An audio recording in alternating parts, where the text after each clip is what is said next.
Sabe, a gente costuma pensar em filosofia como algo muito abstrato, né, distante do nosso dia a dia.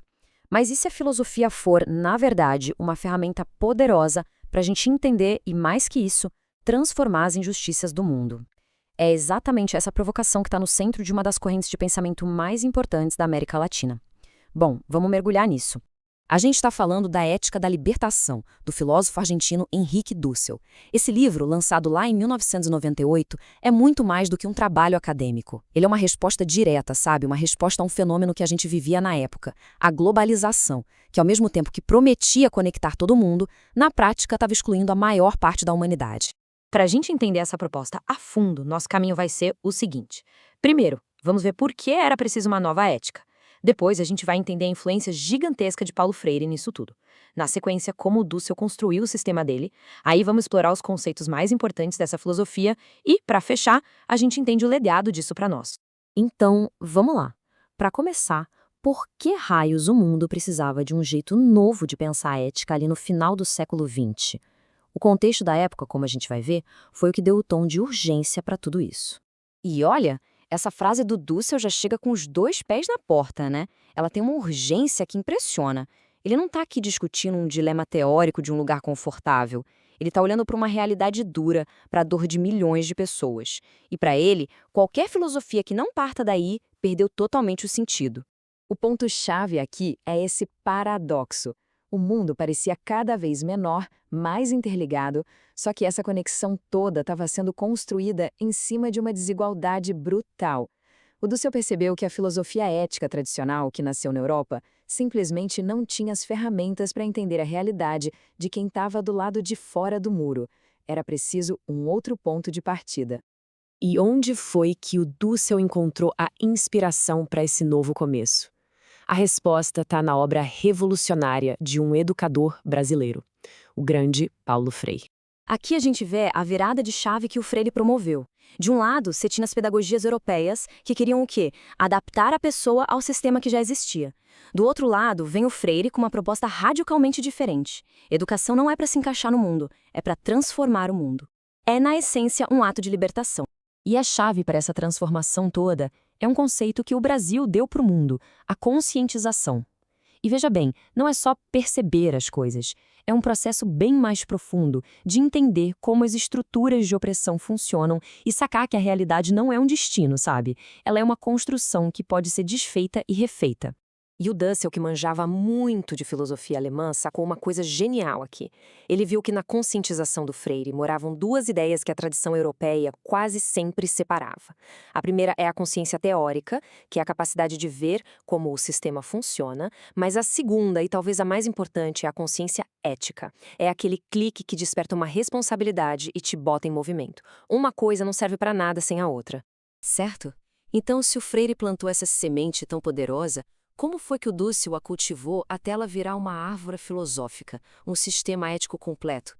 É o que a gente vai ver agora. Essa linha do tempo mostra pra gente que essas ideias não surgiram do nada, né?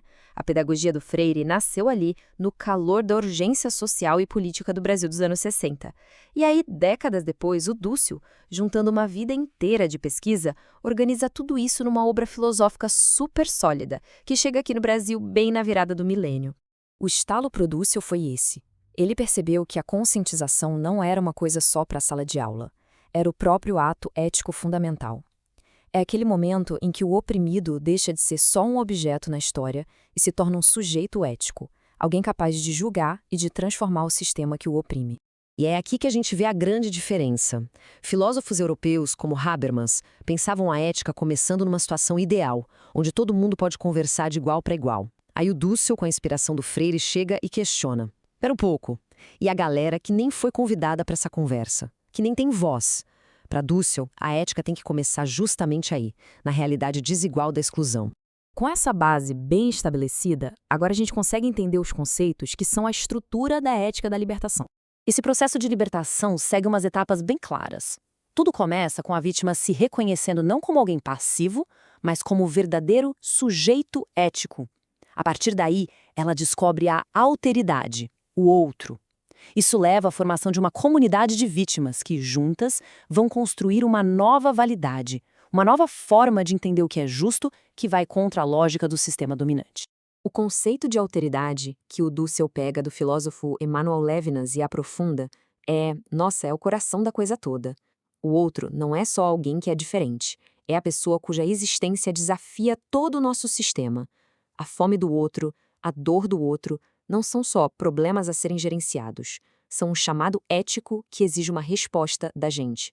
E é nessa comunidade, forjada na dor e na exclusão que todo mundo ali compartilha, que uma nova ética pode nascer. Não é uma ética que vem de cima para baixo, de uma teoria perfeita. Ela nasce de baixo para cima, da realidade concreta das vítimas que se olham, se reconhecem e decidem lutar juntas. E para a gente fechar, por que tudo isso foi tão transformador, especialmente aqui, para a América Latina? O ponto crucial é este. Pela primeira vez, a América Latina tinha uma estrutura filosófica rigorosa que nasceu da sua própria experiência. Em vez de ficar importando teorias europeias que não se encaixavam na nossa realidade, pensadores como Freire e Dussel nos deram ferramentas para analisar o colonialismo, a dependência e a luta por libertação a partir de dentro. E aqui está a grande diferença. Isso não é uma filosofia de poltrona, sabe? Ela nasceu no calor da luta. Essa urgência ética existe porque, para os oprimidos, transformar a realidade não é uma opção, é uma questão de sobrevivência. E se tem uma ideia para a gente levar dessa conversa, é esta. A ética da libertação não é um conjunto de regras a serem seguidas. É um chamado à ação.